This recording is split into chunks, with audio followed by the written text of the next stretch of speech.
बढ़ती महंगाई और आवश्यक वस्तुओं की कीमतों में लगातार हो रहे वृद्धि के विरोध में आज शिमला स्थित उपायुक्त कार्यालय के भारतीय कम्युनिस्ट पार्टी मार्क्सवादी के कार्यकर्ताओं ने जोरदार प्रदर्शन किया। प्रदर्शन के दौरान कार्यकर्ताओं ने केंद्र सरकार के खिलाफ नारेबाजी करते हुए पेट्रोल, डीजल और रसोई गैस के बढ़ते दामों पर चिंता जताई और महंगाई पर नियंत्रण के लिए तत्काल प्रभावी कदम उठाने की मांग की। प्रदर्शन में बड़ी संख्या में CPIM कार्यकर्ता और पदाधिकारी शामिल हुए। प्रदर्शनकारियों का आरोप है कि लगातार बढ़ रही महंगाई ने आम लोगों का जीवन कठिन बना दिया है। उनका कहना है कि आवश्यक वस्तुओं के दाम बढ़ने से गरीब, मजदूर, किसान और मध्यम वर्ग सबसे अधिक प्रभावित हो रहे हैं। प्रदर्शन को संबोधित करते हुए CPIM नेताओं ने कहा कि पेट्रोल, डीजल और LPG सिलेंडर की कीमतों में लगातार हो रही बढ़ोतरी का सीधा असर आम जनता की जेब पर पड़ रहा है। उन्होंने कहा कि ईंधन की कीमतों में वृद्धि होने से परिवहन लागत बढ़ती है, जिसके कारण खाद्य पदार्थों सहित अन्य जरूरी वस्तुओं के दाम भी बढ़ जाते हैं। इसका असर हर परिवार के मासिक बजट पर साफ तौर पर दिखाई दे रहा है। उन्होंने कहा कि रसोई गैस के बढ़ते दामों ने घरेलू महिलाओं की चिंताएं भी बढ़ा दी है। पहले से ही महंगाई की मार झेल रहे परिवारों के लिए गैस सिलेंडर खरीदना मुश्किल होता जा रहा है। उन्होंने आरोप लगाया कि महंगाई पर नियंत्रण पाने में सरकार पूरी तरह विफल रही है और इसका खामियाजा आम जनता को भुगतना पड़ रहा है।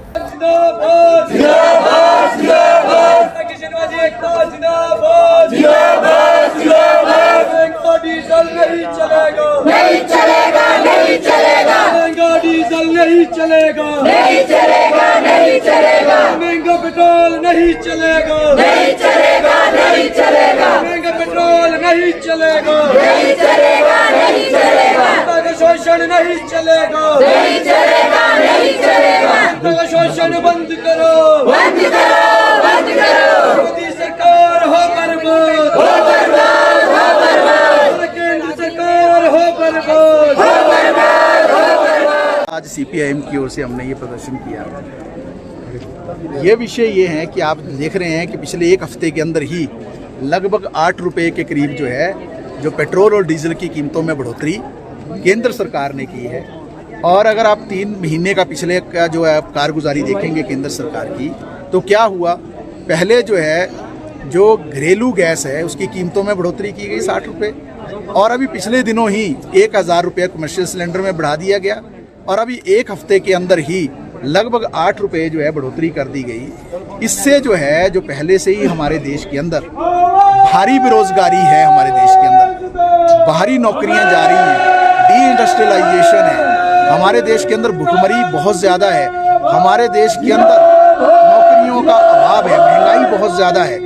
ऐसे समय में और ज़्यादा महंगाई बढ़ाने से ना केवल पेट्रोल डीजल का जो सीधा सीधा असर दिखाई देता है उसमें फ़र्क पड़ेगा, बल्कि इसके साथ साथ हमारे देश के अंदर जो सबसे ज़्यादा कारोबार धंधा होता है, ट्रांसपोर्टेशन होता है, वो रोड ट्रांसपोर्ट से होता है, सड़क से होता है, और उससे सामान लाने ले जाने के लिए जो पेट्रोल और डीजल का इस्तेमाल होता है, उससे जब कीमतें बढ़ेंगी तो जो सामान हैं, वस्तुएं हैं, वो सारी की सारी वस्तुएं महंगी हो जाएंगी। एक और बोझ हमारे देश के अंदर जनता के ऊपर बढ़ जाएगा। अभी खाद्य वस्तुओं की बहुत ज़्यादा कीमतें हैं हमारे देश के अंदर, और उससे ही अभी जनता उबर नहीं पाई थी। इस तरीके के हमले जारी हैं, तर्क जो मर्जी दिए जाए, तर्क ये भी दिए जाते हैं। दुनिया में आज भारत सरकार ऐसी स्थिति में फंस गई है कि जहां पर अमेरिका और ईरान के बीच में एक विवाद चल रहा है, लेकिन जिस समय क्रूड ऑयल की कीमतें बहुत कम थी, दुनिया में $30 पर बैरल थी, उस समय में क्यों नहीं कटौती की पेट्रोल और डीजल की कीमतों में?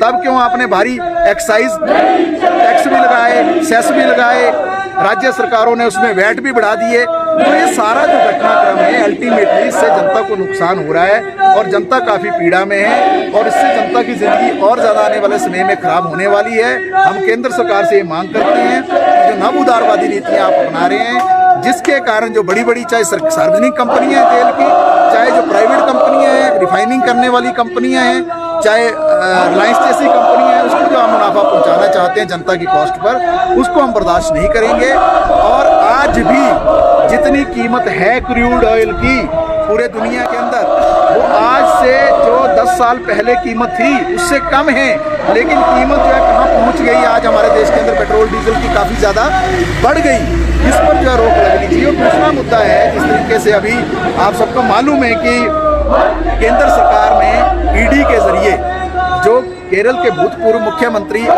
कॉमरेड पिनराई विजयन हैं, उनके घर पर जो छापेमारी की, ईडी की कार्रवाई की, बेहद निंदनीय है।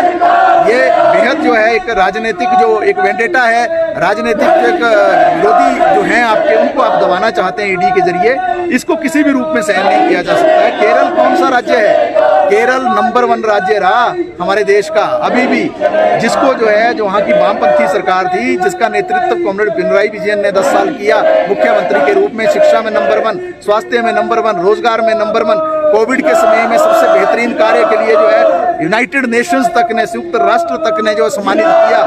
उस जगह पर जहां पर इतना बेहतरीन काम किया, और मीडिया ने ही इस बात को रिपोर्ट किया था कि जब वो मुख्यमंत्री के पद से हटे और दूसरी सरकार वहां स्थापित हुई, तो मीडिया ने भारी तरीके से इसको रिपोर्ट किया था कि वो एक किराए के मकान में वो गए। अगर वो इतने धन दौलत संपदा वाले व्यक्ति होते तो वो उनको ऐसी जरूरत क्या पड़ती वहां जाने की। उनका चरित्र जो है ईमानदारी का है, शुचिता का है, और हमेशा उन्होंने अपनी कर्तव्य निष्ठा से काम किया है। सिर्फ एक राजनीतिक विरोधी को दबाने के लिए, जिस तरीके से पहले भी 2 मुख्यमंत्रियों को अरेस्ट किया गया, उस समय में अरविंद केजरीवाल को और जो झारखंड के मुख्यमंत्री थे हेमंत सोरेन, और बहुत सारे लोगों को और दबाया गया।